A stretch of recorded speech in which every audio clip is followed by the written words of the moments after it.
Bwana Yesu asifiwe. Amina. Haleluya. Amen. Basi ni wasaa mwingine tena umewadia, na leo ikiwa ni siku ya Alhamisi, tunapenda kuwakaribisha sana tukapate kushirikiana katika vipindi ambavyo viko mbele yetu. Sasa kabla hatujaendelea na vipindi vyetu, nitamkaribisha mwinjilisti Mhana aweze kutupatia ombi, na baada hapo sasa tuingie kwenye vipindi vyetu kwa siku ya leo. Na somo la siku ya leo lina kichwa kinachosema kuishi maisha mapya. Bwana Mhana, karibu tupatie ombi. Na tuombe. Mungu wetu uliye mtakatifu, tunakushukuru sana kwa wema wako maishani mwetu. Hakika unastahili sifa na utukufu, heshima, kwa sababu heshima, utukufu na mamlaka yote ni vyako. Amen. Nasi pia twaja mbele zako tukipiga magoti na tukisema kwamba hakika Bwana unastahili heshima na utukufu. Tunakaribia magotini pako kwa sababu hatuna msaada zaidi yako. Hivyo tunakuomba uendelee kututawala na kutuongoza katika maisha haya. Kwa sababu tunahitaji usaidizi kutoka kwako. Na hivi leo mpendwa wako mpenzi msikilizaji, katika siku hii ya leo, mahali anapotusikiliza, basi nakusihi kwa namna kipekee maneno tunayozungumza haya yakatoke kwako. Na hatimaye yakawe ni dawa katika moyo wake, ukaponye maisha yake na afya yake ya kiakili na pia kiroho, na kile hali yoyote ambayo unakuomba uweze kuiponya na kuitegemeza, basi katende hivyo Mungu wetu. Masaa haya katutumie kama vyombo tu tunapowasilisha neno lako takatifu, basi likapenye katika moyo wa mtumishi wako huyu, na hatimaye kapate badiliko na ukuendea wewe. Tuna imani ya kwamba utakuwa pamoja nasi tangu mianzo mpaka mwisho vipindi hivi, na hatimaye tutashuhudia wokovu na matendo yako makuu katika maisha yetu. Ndivyo tuombavyo tukiamini katika jina la Yesu. Amina. Amen.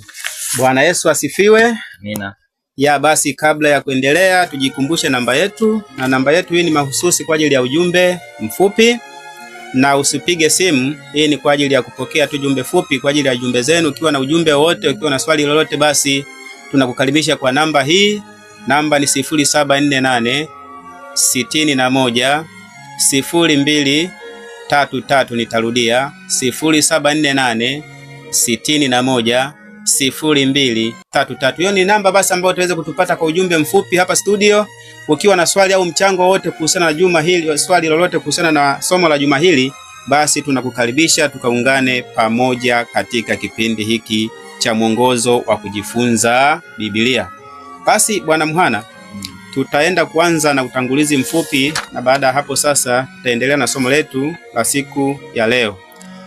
Ikiwa ni mwisho wa kuhitimisha somo la juma hili, tumekuwa na somo zuri sana, somo lenye kichwa kinachosema kuishi pamoja na nani? Kuishi pamoja na Kristo. Hili lilikuwa ni somo la 11. Tumejifunza mambo mengi sana kwenye somo hili, kuishi pamoja na Kristo. Na ili tuishi pamoja na Kristo, kuna kitu cha ajabu ambacho tumekiona sisi kwa fikra za kidunia ni kitu hasi, lakini kwa Mungu ni nini? Ni chanya. Mungu anatuagiza kuwapenda maadui. Kwa kweli ni kitu ambacho kwa fikra za kidunia inaweza ikawa ni jambo gumu sana, lakini kwa Mungu ndiyo kitu ambacho yeye anakihitaji. Kuwaombea wanaowauzi. Somo la wiki hii limekuwa likusisitiza kwamba tunapaswa kuwaombea wale wanaotuudhi.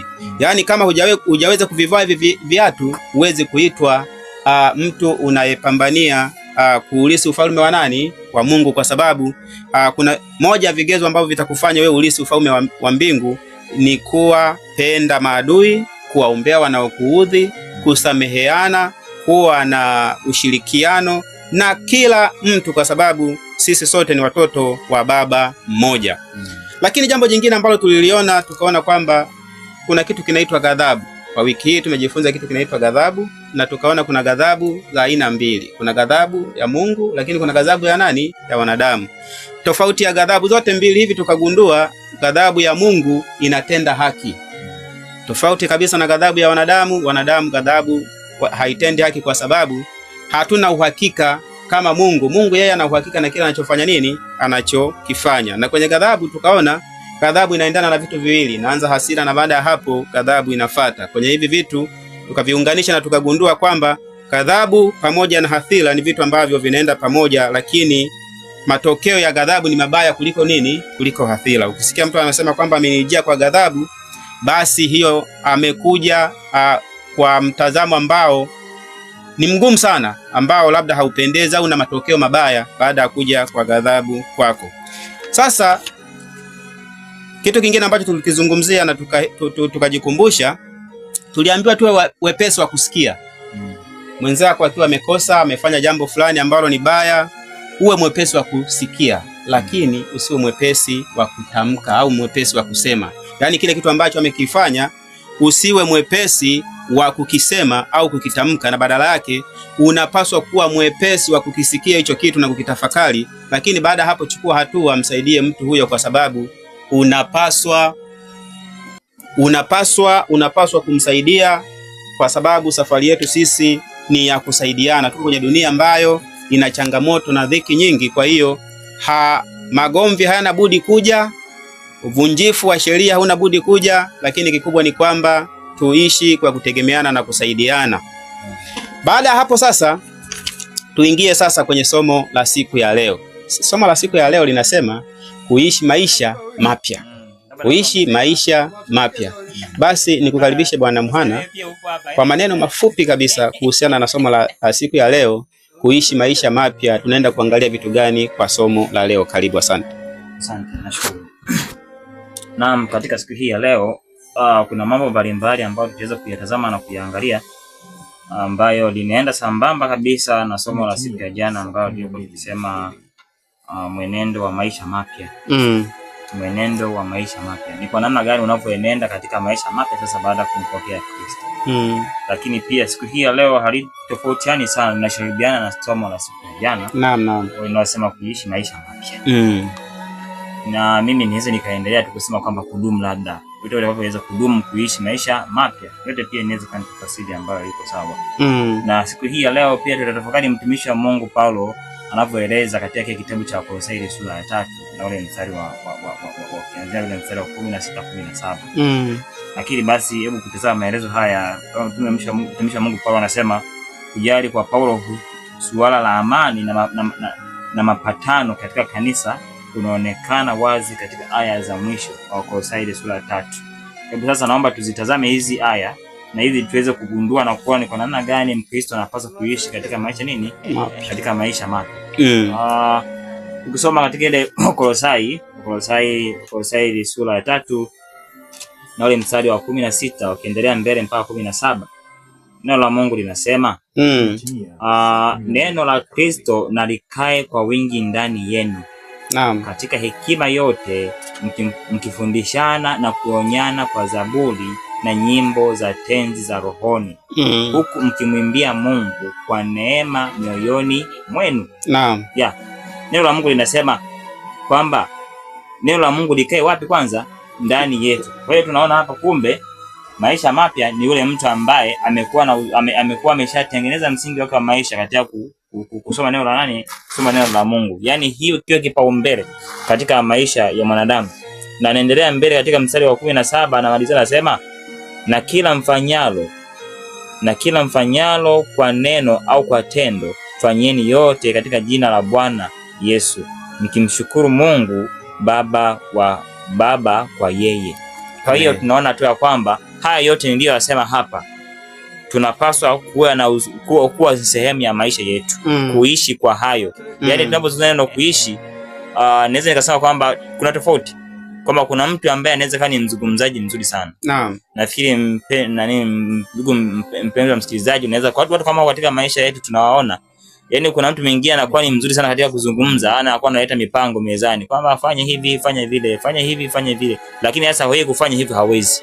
Au mtu fulani anakuwa pia ni mzungumzaji sana mzuri, lakini hayo kuyaisha ambayo anazungumza ni changamoto. Na watu kama hao sio ndani ya kanisa wala sio nje ya kanisa, yaani kwa maisha jamii inayotuzunguka. Naam. Watu kama hao tunaishi nao na wana tabia kama hizo. Sasa somo la siku ya leo tutaenda kutazama kwa namna gani kama mtumishi wa Mungu Paulo nilivyosoma haya hili fungu la Kolosai sura ya 3:16. Tumeanza na neno la Mungu. Je, huyo mtu ambaye anayesoma neno la Mungu inawezekana ni mtu mzuri sana katika kusoma neno la Mungu, Biblia. Unaisoma vizuri sana, lakini sasa kuishi nao ni jambo lingine ambao tutahitaji msaada wa Mungu kuweza kutusaidia kuishi kwalo. Naomba nikomee hapo, lakini pia nitaendelea. Asante sana. kwa siku ya leo sasa somo letu limejengeka kwenye maisha mapya, na maisha mapya tunayozungumzia yamejikita kwenye upande wa mziki.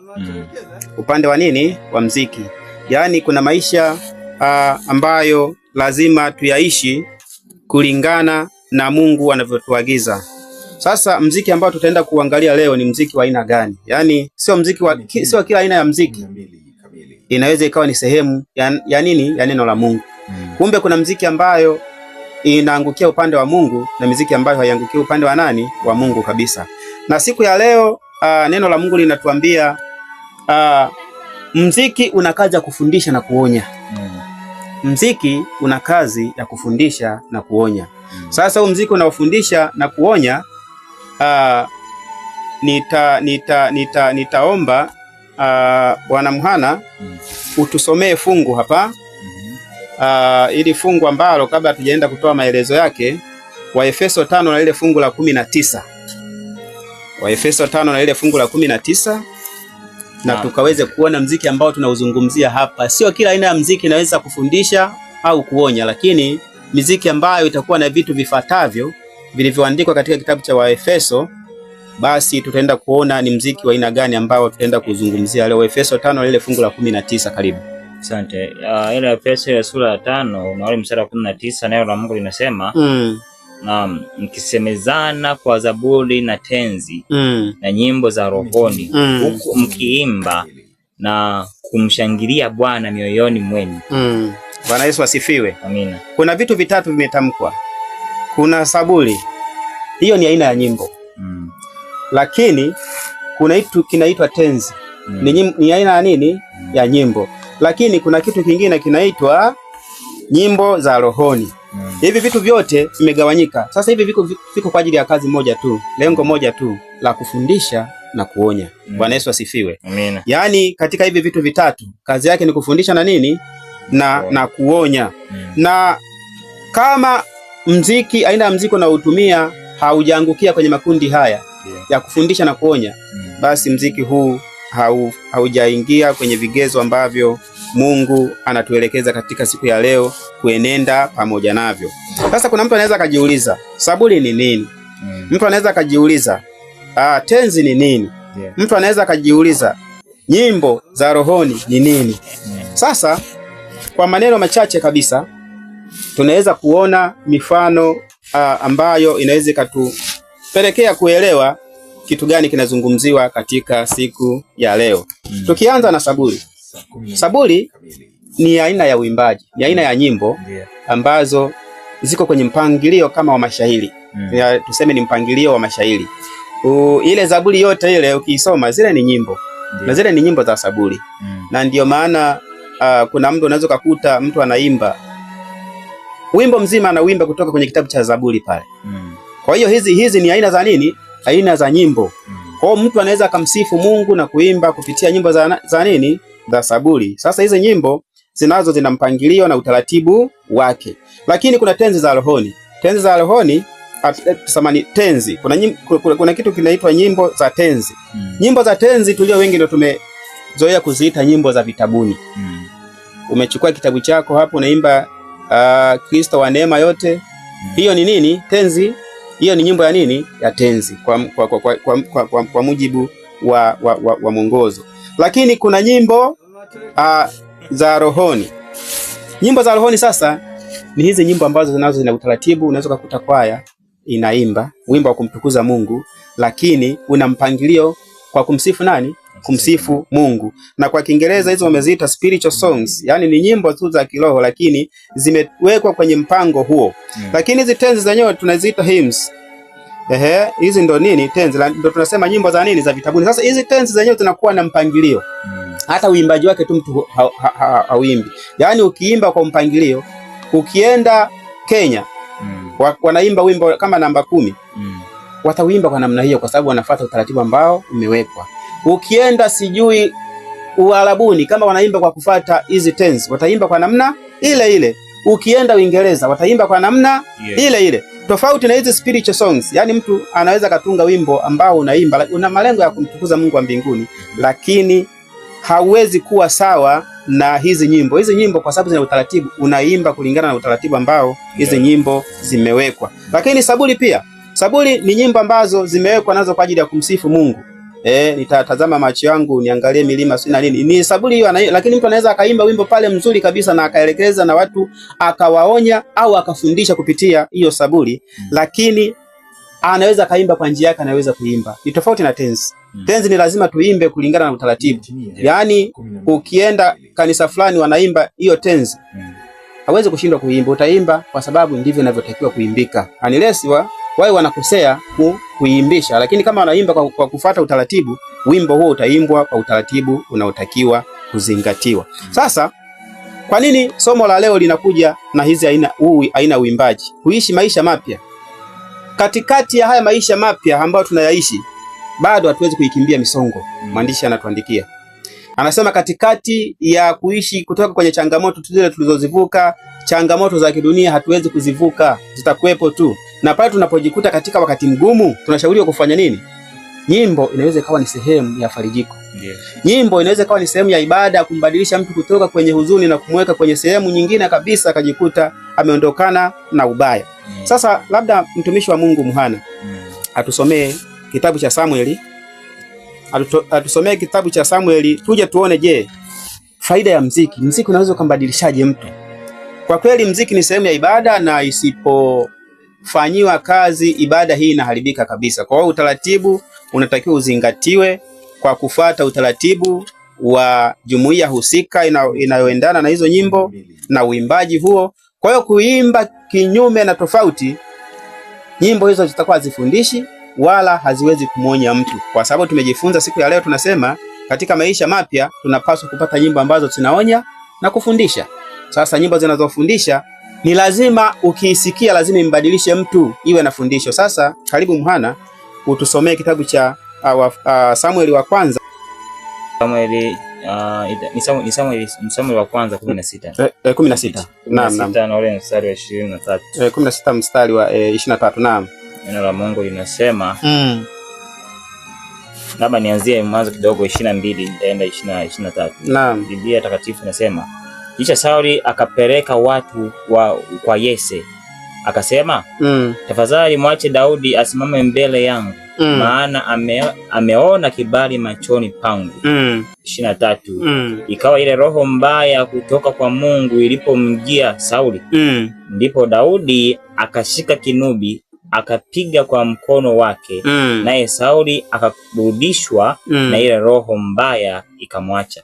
Yaani baada ya kusikia sauti ya kinubi, mfalme huyu anajisikia vizuri na ile roho mbaya inafanya nini? Inamwacha. Kumbe katika maisha haya mapya tuwe na sehemu ya yaani mziki ni sehemu ya ibada ya kumburudisha mtu na kumfundisha pia.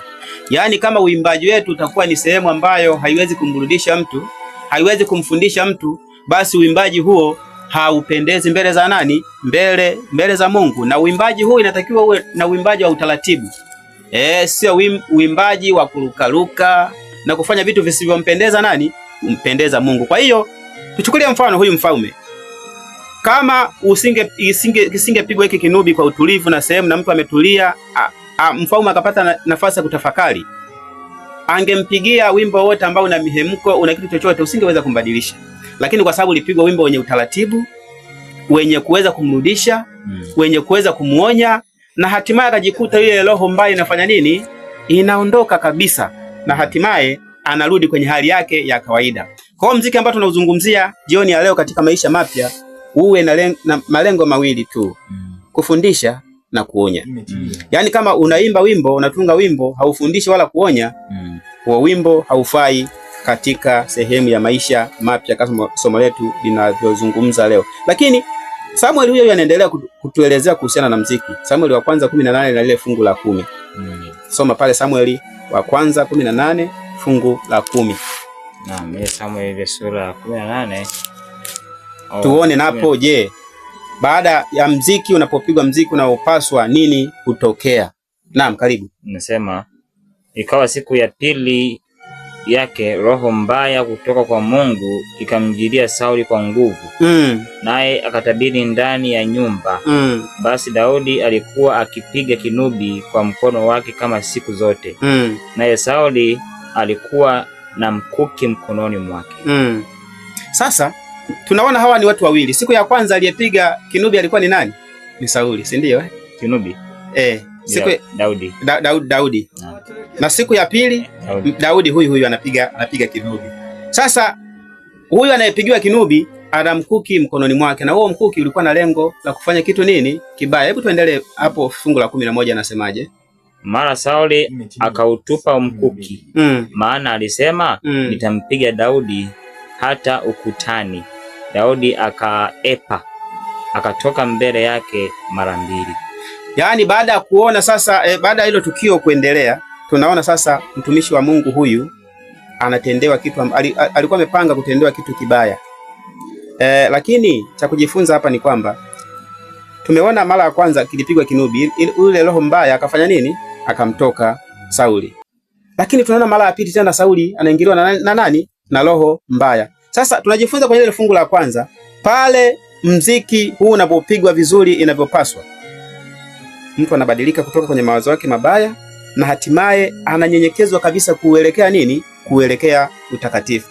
Na nikwambie tu, hata katikati ya ibada, ikiwa ibada inaendelea, zikaimbwa nyimbo za kusifu, zikaimbwa, so mara moja tumeona kama mtu ana mapepo mpaka anafanya nini?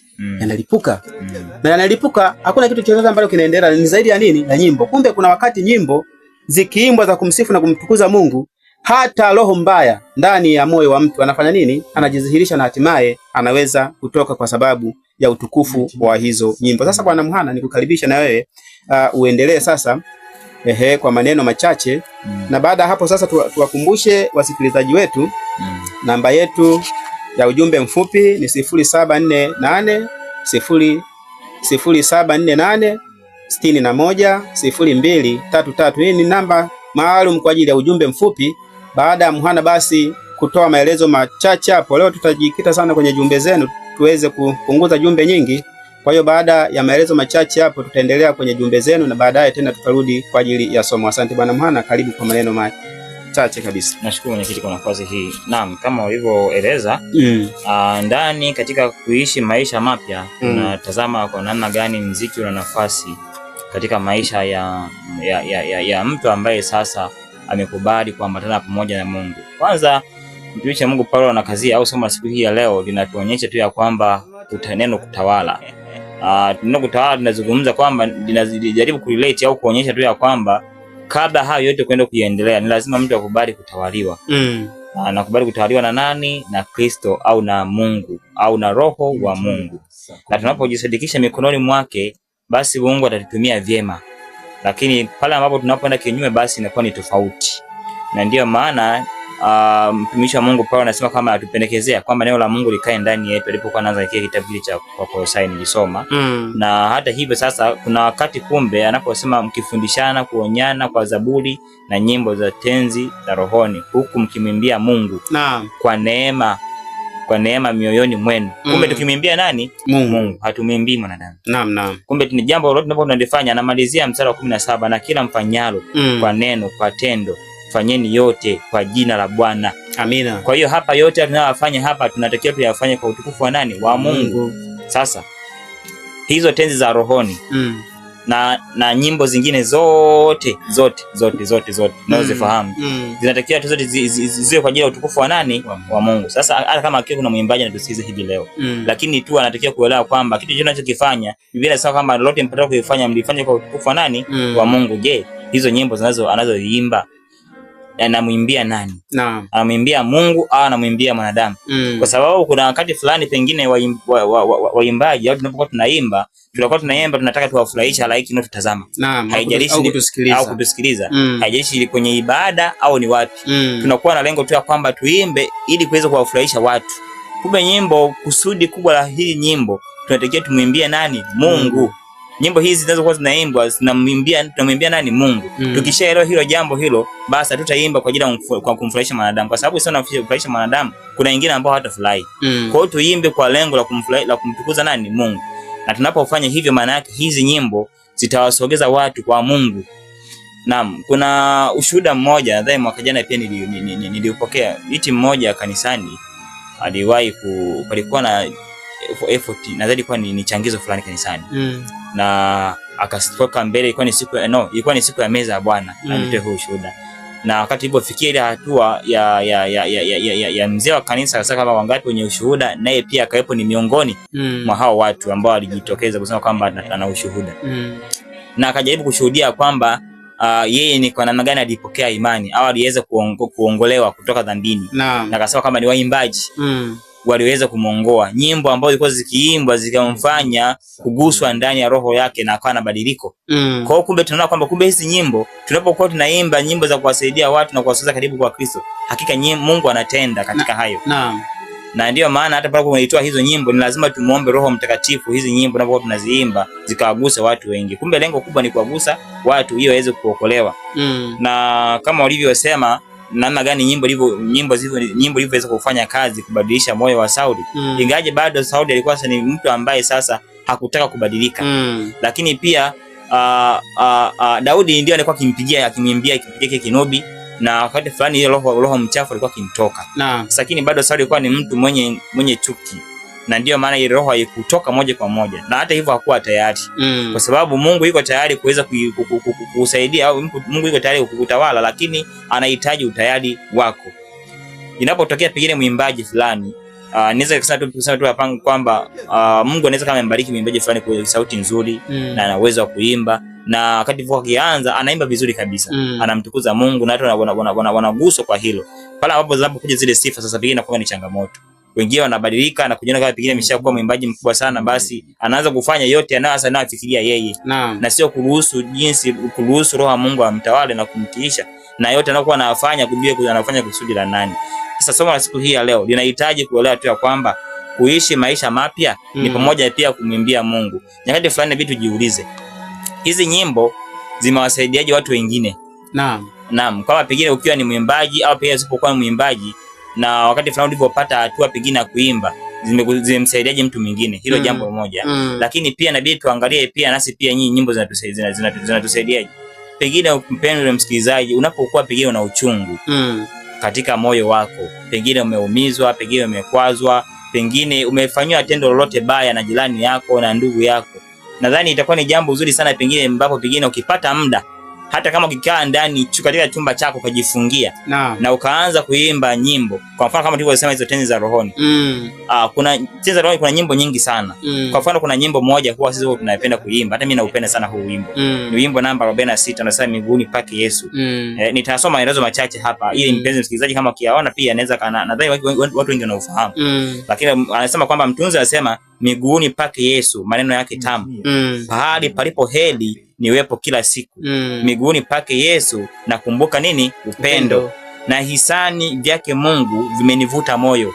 Anaendelea ile ubeti wa pili anasema miguuni pake Yesu hapa pahali bora. Na kuweka dhambi zangu pahali pa pumziko. Miguuni pake Yesu mahali hapana fanya sara. Kwake napewa uwezo. Anamalizia faraja na neema. Anamalizia ubeti wa tatu, unibariki Mwokozi miguuni pako.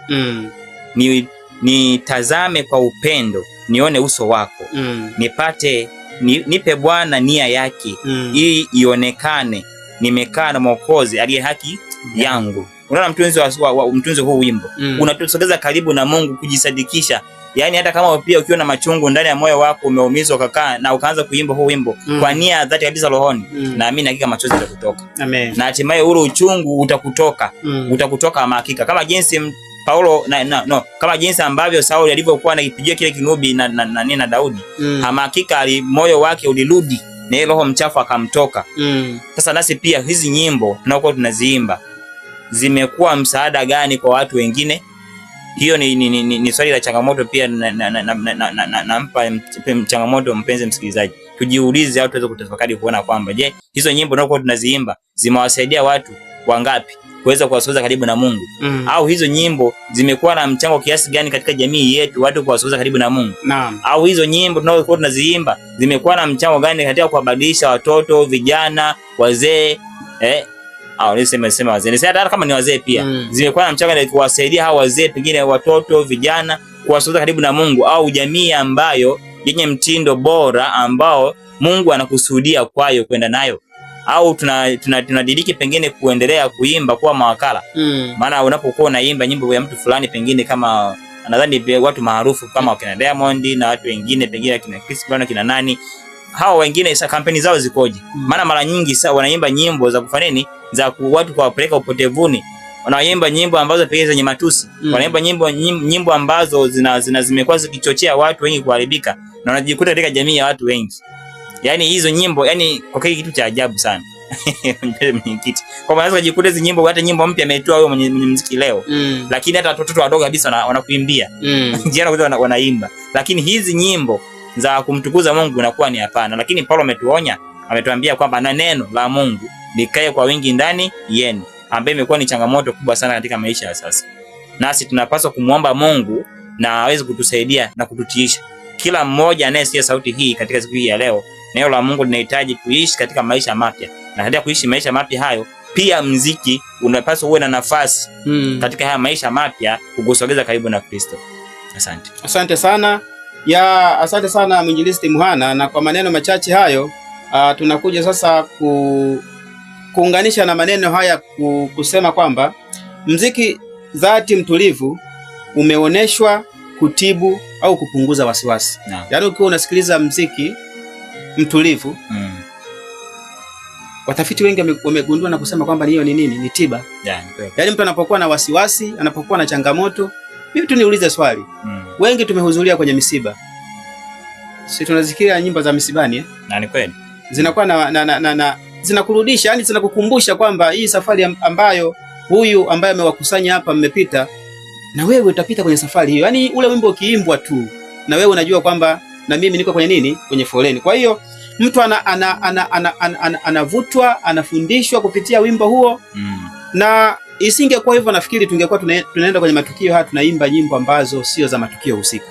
Lakini kwa nini tunaimba nyimbo za matukio husika kwenye matukio husika? Ni kwa sababu lazima zina watoa wasiwasi waliofiwa, zinawaburudisha wale waliofiwa, zinawafundisha tena na sisi ambao tuko kwenye hilo tukio kwamba ipo siku moja na sisi tutakuwa miongoni mwa haya matatizo ambayo yako mbele yetu. Lakini jambo jingine ambalo tunaambiwa, zinaboresha utendaji wa ubongo. Nyimbo za taratibu na tulivu, lakini nyimbo kwa ajili ya kumtukuza Mungu zinaboresha utendaji wa nini? Wa ubongo. Yaani hata kama ukiwa umechoka, ukiwa unaimba hizi nyimbo, kweli badiliko unaliona. Wewe jaribu tu kuwa mtu wa kusikiliza nyimbo, au ukiweza imba. Zinabadilisha nini? Zinabadilisha ubongo. Lakini jambo jingine, kuongeza burudiko. Ndio. Unapokuwa una wasiwasi, una mambo magumu yamekukumba, hebu jaribu kuimba. Unajikuta umeondokana na nini? Na burudiko. Lakini kusaidia kupunguza maumivu na kuongeza kuchanganyika au kukaa na watu wengine. Kuna wakati mtu akifiwa anaweza akajikuta amejitenga kabisa, anawaza na kile ambacho kimetokea, na mawazo mazito kabisa. Lakini pindi nyimbo zinavyokuwa zinaimbwa, mtu anabadilika, ataimba huko akilia kwa uchungu, baadaye hiyo kitu atasahau. Baada ya hapo, baada ya hizo nyimbo kuimba, hata ukimsemesha atakujibu. Hata mnaweza mkaongea na akasema, lakini kabla ya hapo alikuwa na wakati mgumu sana. Kwa hizi nyimbo ni tiba. Nyimbo hizi zinatufundisha na nyimbo zinaweza kutuongoza. Na tumekuwa na mifano mingi sasa hii ambayo haitusaidii. Kwamba mtu ana ugomvi na mtu fulani, alafu inapofika sehemu ana redio yake, anaenda anachukua wimbo ambao ni kama una mipasho. Yaani kwamba wimbo unawekwa kwa ajili ya ausikie yule. Sio wimbo wa kumsaidia, ni wimbo ambao unaimba kwa ajili, yani ukiusikia ambao umegombana nao unajua kabisa wimbo umewekwa kwa ajili yangu. Sasa neno la Mungu jioni ya leo linatufundisha nyimbo hizo hazina faida mbele ya nani? Mbele za Mungu. Yaani kwamba unaamua kabisa nikanunue subwoofer au nikanunue mziki mkubwa kwa ajili tu ya kuweka wimbo ambao akisikiliza fulani kwa sababu amenifanyia 1 2 3, nyimbo hizi zitakuwa zinamgusa yeye. Hizo nyimbo zitakuwa hazisaidii tunapoishi maisha nini? maisha mapya. Sasa kwa muda huu mfupi sasa twende kuangalia jumbe za wasikilizaji wetu. Tuangalie jumbe za wasikilizaji wetu, na baada ya hapo sasa tutarudi kwa ajili ya kuhitimisha somo la siku ya leo. Na kwa kweli somo la siku ya leo ni somo ambalo kila anayeitwa raia wa mbinguni anapaswa kulifanyia kazi kweli kweli, kwa sababu huko mbinguni kwanza hatutazeeka, lakini huko mbinguni kazi yake ni kuimba na nini? Na kusifu. Sasa kama hatuwezi kuimba, hatuwezi kuanza kujifunza hapa duniani, huko mbinguni tutaimbaje? Tutasifuje? Kwa hiyo lazima tuanze kuyazoea hayo maisha tukiwa wapi? Hapa duniani. Tuimbe, tusikilize nyimbo zenye utukufu, kwa sababu sisi hatima yetu ni kwamba tunatarajia kukutana na Mungu, na tulishaambiwa huko kazi yetu itakuwa ni moja tu, kuimba na nini? Na kusifu. Kuimba na kusifu. Sasa kama mimi nitakuwa uimbaji wangu ni wa kuchukua nyimbo ambazo ni za mipasho, ninamwekea mwingine asikilize ili nimkomoe kwa kile ambacho amekifanya, haisaidii. Lakini hata kwa majumbani pia mtu anaweza akawa amekosewa, mmekosana labda kama familia, alafu mtu anaanza kuimba wimbo ambao unahisi kabisa wimbo ananiimbia mimi, ugomvi hawezi kuisha kwenye nyumba. Huyo anayeimbiwa atakuwa na hasira itampanda, na hatimaye ugomvi utaendelea, hautaisha. Yaani unaanza kuimba wimbo kabisa, akisikiliza yule mliyegombana anajua kabisa huyu jamaa au huyu mama ananiimbia mimi kwa kile nilichokifanya. Ugomvi hauwezi kuisha. Lakini ukiimba nyimbo tulivu zenye kuburudisha, zenye kumvuta mtu na kumkumbusha kile ambacho anakifanya ni kosa, zinamfundisha, zinamburudisha, na hatimaye anasamehe, anatoka kwenye mgogoro ambayo alikuwa nao. Tuache tabia na mitindo ya kusikiliza nyimbo ambazo ni za mipasho. Vijana wanasema nyimbo za mipasho, kwa lengo la kuweza kwamba ngoja sasa asikie. Hizo nyimbo hazitatusaidia kamwe katika maisha yetu. Sasa Bwana Mhana, twende kwenye jumbe za leo. Nikupatie sasa uweze kutusomea hapo jumbe za leo.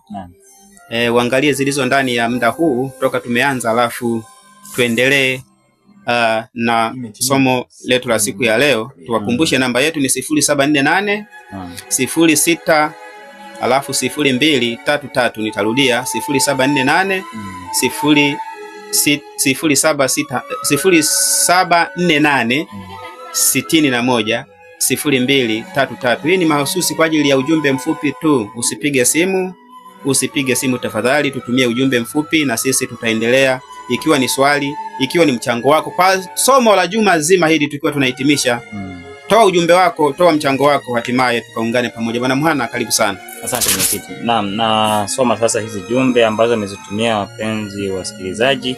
Hakika Mungu awabariki sana mnapoendelea kutufuatilia katika mfululizo wa masomo haya, na Mungu endelee kuwabariki sana. Natambua nafasi yenu na mchango wenu katika masomo haya, lakini pia kutufuatilia. Amen. Sasa nina jumbe hapa, anasema hakika watumishi wa Bwana umenifungua katika jambo la muziki. Mungu awabariki sana. Naitwa Peter Joseph kutoka Kasulu, Kigoma. Bwana akae nanyi. Bwana akambariki kabisa. Amina. Mpendwa, Mungu utendee makuu. Naam, kuna huyu anasema somo linanifariji sana, limenifundisha. Mungu hakika kubariki na kutendea makuu mtumishi wa Mungu. Amen. Hajasema jina lake. Lakini huyu anasema anaitwa Daniel Dengu. Bwana ni mwema, nimebarikiwa sana. Uchambuzi. Nataka maoni. Sijajua ni maoni gani, lakini hapa ameeleza redio huku inakatika mara kwa mara. Basi nadhani hii changamoto ameipokea na ataifika kwa uongozi, na nadhani ataifanyia kazi. Naam. Ndio. Kuna huyu mwingine anasema nashukuru kwa neno, watumishi wa Mungu. Hata mimi huwa mziki unanisaidia nikiwa na mawazo. Dorcas Elisha, kona ya Mzumbe. Amen. Mungu akubariki sana mpendwa Dorcas. Lakini kuna huyu pia mpendwa anasema Bwana Yesu asifiwe. Bwana Yesu asifiwe sana. Mimi Yusufu nipo Kilimanjaro. Nimebarikiwa sana na somo la leo, maana watu wengi wanapenda nyimbo za kuwa changamsha na sio kuwabadilisha. Amina. Hakika kweli imekuwa ni changamoto katika ulimwengu huu, na Mungu atusaidie sote katika kuendelea kuelimisha jamii na kuwaombea na kuwasaidia hao. Naam, katika mengine huyu anasema mimi kwa jina ni mtumishi Benedikti J Milanzi kutokea kanisa la Sabato Kimalondo na Chingwea. Swali ni kwamba hiki kinubi ni nini mtumishi? Uliza kwamba hiki kinubi ni nini? Kinubi ni kifaa ambacho kinapigwa na kinatoa ala ya mziki. Kwa hiyo kinapokuwa kinapigwa kile kinubi, ile ala ya mziki kiyo unatoka mziki mlaini wenye kutafakarisha, hicho kinaitwa ni nini? Ni kinubi. Kwa hiyo kilipigwa kwa kipindi hicho, wafalme na wakuu wengi walio wengi vilikuwa ni sehemu ya burudisho katika maisha yao. Kwa hiyo kinubi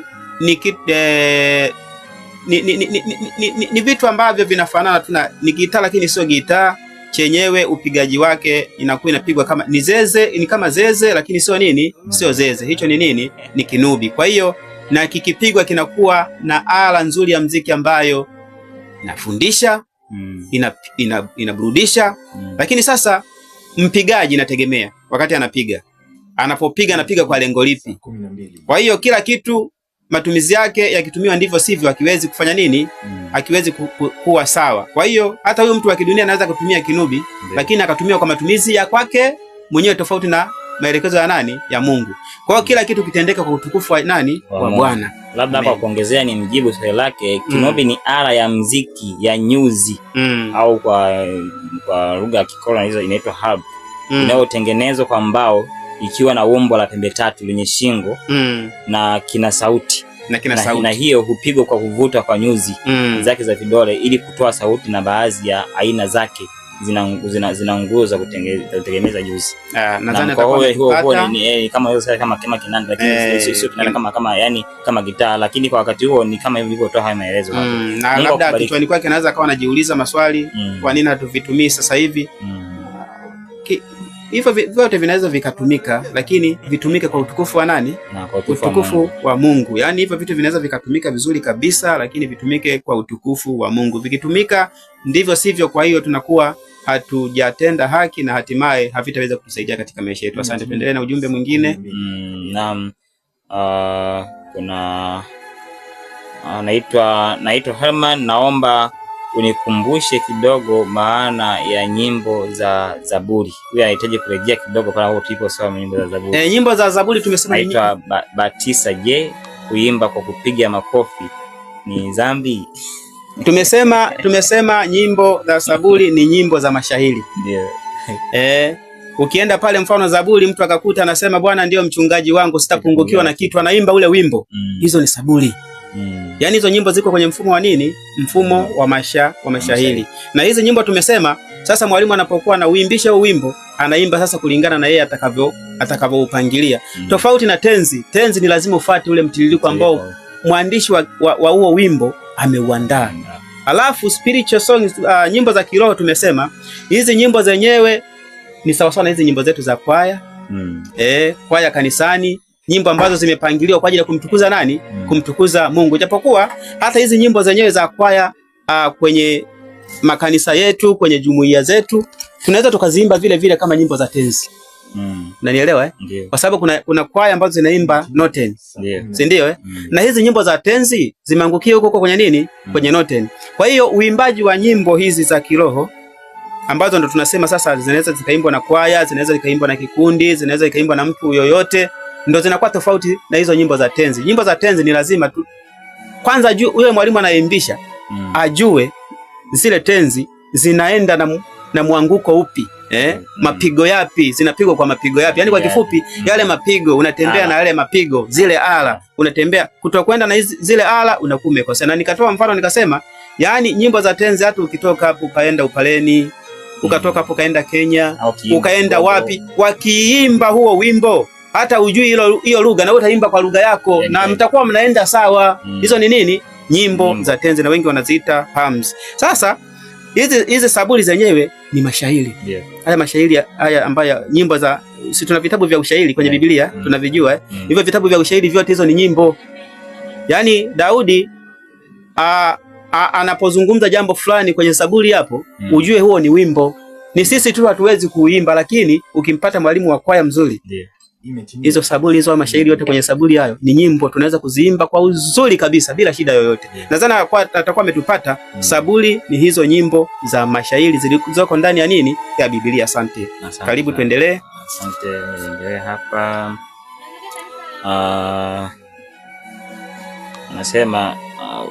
Anasema swali kwa mara pili, baada ya Daudi kupiga kinubi, roho mchafu kutoka kwa Mungu ilimvaa Sauli. Huyo Mungu anahusianaje na roho mchafu? Ni Rajabu Alex kutoka Same. Ya tulijifunza hapo kwenye vipindi vilivyopita kwamba kadiri Mungu anapokuwa pamoja nasi tunafanya makosa, anatuvumilia. Lakini kuna kipindi inafika sehemu Mungu anatuacha. Na kituacha baadaye tutegemee ghadhabu ya nani? Ghadhabu ya Mungu. Sasa Mungu anapokuacha ndio unakuja kufanya haya maovu ambayo yanakuja kufanya nini? Kutokea mbele yake. Kwa hiyo tunaweza kujifunza tu kitu hapa kwamba Sauli mara ya kwanza amepigiwa wimbo na yule roho mchafu akamtoka. Hapo hapo kwenye somo letu la siku ya leo, kuishi maisha mapya, angeweza kuvivua hivi viatu vya kuishi maisha mapya. Hiyo hali isingejitokea, isingejitokeza mara ya pili. Kwa mara ya pili inajitokeza, basi Mungu anaamua kukuacha. Anaamua kukuacha kwa sababu hujatii kila ambacho anafanya nini? Anakuelekeza. Kwa hiyo Sauli yeye anakuja kufanya kila alichokifanya. Sasa Mungu ameshamwacha. Na tulijifunza tukasema Mungu akishakuacha, hiyo ni habari mbaya. Ina matokeo mabaya. Baada ya kitendo utakachokifanya, mbele yake kutatokea ghadhabu zidi yako. Kwa hiyo kuna kipindi ujue tuko hapa tunaamini Mungu kila siku sisi anatulinda. Yaani ndo maisha yetu. Sisi maisha yetu ni Mungu. Lakini kwani hatuumwi? Kwani tunapoumwa tunasema Mungu ametuacha? Yani kuna kipindi tunafiwa. Anapokuwa tumefiwa ametuacha? Hapana. Kuna kipindi inatokea ili iwe fundisho kwa kitu kilichofanyika. Sasa huyu bwana yeye alikuwa na kiburi. Sasa ili kiburi kishuke, baada ya kutokea hicho kilichotokea, lazima mbele kuna matokeo yanatokea, na matokeo haya yatakuwa fundisho kwake yule ambaye amefanya nini? Mungu, roho wa Mungu amemwacha. Nadhani tutakuwa tumemuelewesha, na hatimaye tuendelee na ujumbe mwingine ambao uko mbele yetu. Na muda umekimbia sana. Hoja pia ni leo tunajitahidi kusoma kidogo jumbe za wapendwa. Anasema ninabarikiwa sana na ujumbe wa wiki hii. Mungu akubariki sana mpendwa, hajasema jina lake. Anasema Ruth Kashera kutokea Arusha, anabarikiwa sana na mwongozo wa Biblia. Ruth Kashera amerudia tena huu mwongozo, amerudia tena. Mungu ambariki. Mungu akubariki sana mpendwa. Anasema tuko pamoja by Ayubu Mtahondi, Kibondo, Kigoma. Mungu akubariki sana Ayubu.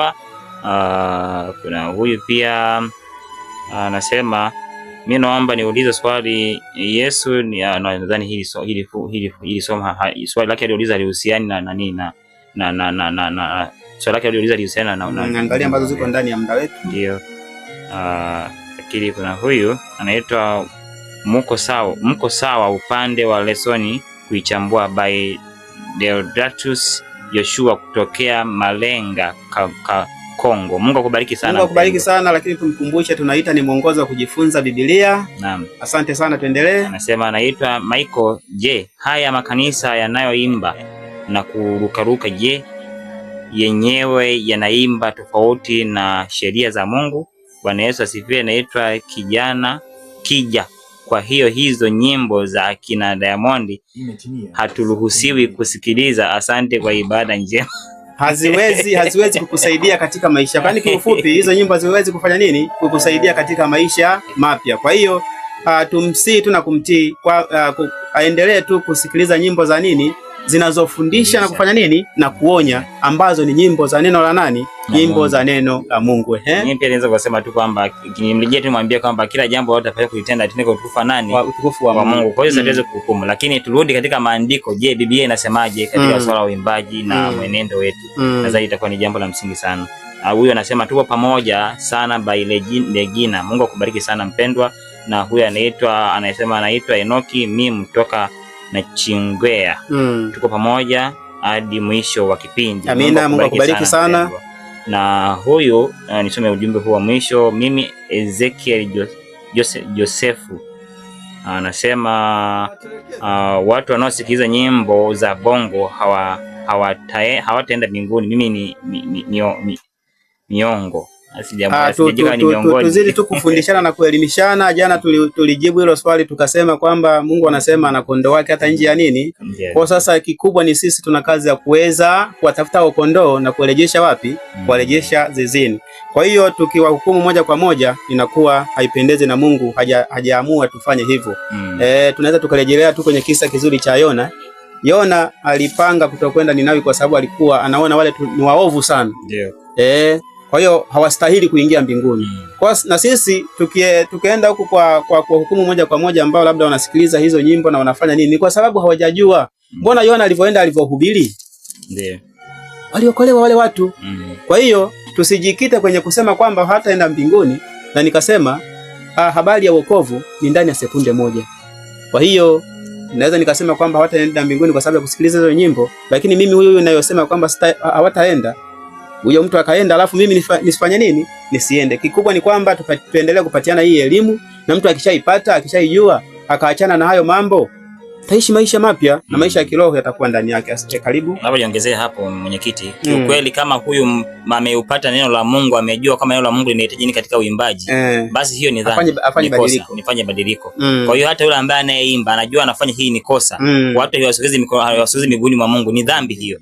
Lakini pia nirejee tu katika kitu tunapoenda kumalizia, aturejee katika kile kitabu cha Zaburi. Yeye mwenyewe Daudi anasema katika Zaburi 96, mwimbieni Bwana wimbo mpya, mwimbieni nchi yote. Na anaendelea mbele kidogo anasema mwimbieni Bwana, libarikini jina lake, tangazeni wokovu wake siku kwa siku. Je, hizo nyimbo zinazoimbwa sasa zinatangaza wokovu wa Mungu siku kwa siku? Je, hizo nyimbo tunazoziimba zinasogeza zaidi karibu na nini na Mungu? Kwa hiyo niweza kusema kwamba kama hizo nyimbo zako zinaimbwa haziwasogezi watu karibu na Mungu, ni dhambi na ni kosa, na Mungu atahukumu kwa hilo. Naam. Asante sana. Kwa hiyo kikubwa ni kwamba jamani, nyimbo ni ibada. Yaani kama ibada zilivyo ibada zingine, nyimbo ni nini? Ni ibada. Na itatia huzuni na kusikitisha kwamba unakuwa makini tu wakati ikishaanza ibada kuu. Kwamba sasa unasema ndio nimeanza ibada. Hapana. Nyimbo zinapokuwa zinaimbwa kwenye nyumba ya sala, mahali popote kabla ibada, inatakiwa ukae kwa utulivu na unyenyekevu, kwa sababu Bwana yuko mahali pale. Unaimba na kumsifu nani? Mungu. Kwa hiyo tuziheshimu nyimbo ikiwa ni sehemu ya ibada. Na kwa mtazamo wangu mimi na mawazo yangu, kuna wakati hata inaweza ikafika tu mkaamua siku hiyo ni mnaimba tu afu mnamaliza mnafunga mnaondoka. Sababu ni ibada imekamilika. Ni ibada imekamilika kabisa. Na watu wengi wameongolewa, wamebarikiwa kupitia nini? Kupitia uimbaji. Sasa kwa dakika chache zilizobaki hizi, tusitishe kwa kusema kwamba kila mmoja ana jambo la kufanya katika maisha yake. Uimbaji wetu ukawe ni uimbaji ambao utawaleta wengine kwa nani? Kwa Mungu. Lakini uimbaji wetu ukawe ni uimbaji ambao utawaongoza wengine na kuwafundisha na kuwarudisha. Yaani mtu ana changamoto, ukimwimbia wimbo ajisikie amani moyoni. Yaani hilo ndio lengo la kuishi maisha mapya katikati ya nini? Katikati ya uimbaji. Maana kama na jambo la mwisho ili tuweze kupata ombi la kufunga. Kuna mwandishi ametoa swala la changamoto hapa, na tutalisoma kila mmoja tunapoenda kumalizia, ili mpenzi msikilizaji anayetusikiliza iwe changamoto katika maisha yake na kulifanyia kazi. Anasema tunaambiwa kwamba chochote tunachofanya fanyeni yote katika jina la Bwana Yesu, kwa kurejea katika Kolosai 3:17. Na anasema je, unaweza kusema kweli kwamba unafanya hivyo? Lakini pia anaendelea mbele anasema kwamba ikiwa sivyo, unawezaje kubadilika? Yaani ni lazima uache kufanya nini ikiwa huwezi kufanya kwa jina la Bwana? Kwa hiyo nikuachie tu mpenzi msikilizaji hili swali la kwamba tunatakiwa tuache yote haya tufanye kwa utukufu wa nani? Wa Mungu. Lakini pia ukiwa unajiulize ni kitu kinachokuwa ni kikwazo kwako kufanya hayo, kufanya yote mapenzi ya nani? Ya Mungu. Kwa hiyo bila shaka ni dhambi. Na tunapaswa kuikemea dhambi na kuikataa, na Roho wa Mungu atusaidie kuiacha. Asante sana. Kwa hiyo tumejikita kwenye uimbaji wa aina mbili, uimbaji ambao sasa tukaende kutembea nao, uimbaji wa Zaburi. Tukasema Zaburi, uimbaji wa Zaburi ni methali ndani ya nini? Ya neno la Mungu. Lakini tuna uimbaji wa tenzi, lakini tuna uimbaji wa nyimbo za Kristo. Kwa hiyo tuwakaribishe na tuweze kurejelea tukiamini kabisa kwamba hii ni ibada kama ibada zingine. Kwa hiyo inapofanywa ifanywe kwa utukufu wa Mungu na wala isikatishwe. Kuna wakati tunaimba kwa sababu ya muda, imbeni fungu la kwanza na la pili au na la mwisho. Hapana, twendeni na utaratibu kwa sababu ni ibada kama ibada zingine. Asanteni sana kwa kutenga muda wenu. Mwisho wa kipindi hiki ni mwanzo wa vipindi vingine katika studio hii. Tunapofika mwisho, basi tuweze kuomba. Mungu wetu na Baba yetu wa mbinguni, asante kwa fadhili zako na ulinzi wako Mungu wetu. Asante Bwana kwa rehema zako. Asante hata kwa masomo mazuri ambayo Bwana yamekuja kwa ajili ya lengo la kutufanya tuendelee kuishi maisha mapya. Tumeagizwa Bwana kuimba na kukusifu nyimbo ambazo zitatuonya, zitatuongoza. Bwana katutia nguvu, na hatimaye tunaamini miziki ya kidunia imekuwa ikivuta watu wengi sana, lakini tunaacha miziki yako ambayo inaburudisha na kufundisha. Mungu wetu wa mbinguni, tufundishe, tuongoze, tupiganie. Ndivyo ombi letu tukiamini utakuwa pamoja nasi katika jina la Kristo Yesu. Amen. Amen. Amen. Mungu kubariki.